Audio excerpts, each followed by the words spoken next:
У мяне меркаванне зараз з'яўляецца, што у России могуць сабраць толькі шпінгалет і эту самую плоскогубцы.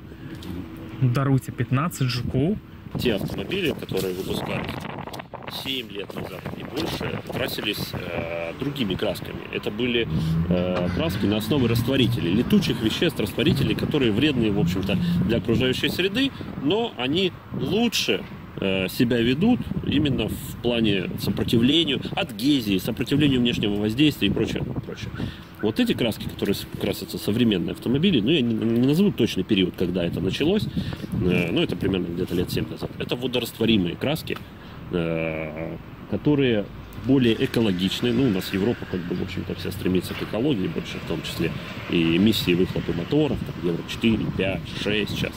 Так же самые краски, то есть более дружественные к окружающей среде, но они хуже сопротивляются внешнему воздействию. Вот эти все камни, пыль, грязь, которая летит с дороги, эта краска им сопротивляется хуже.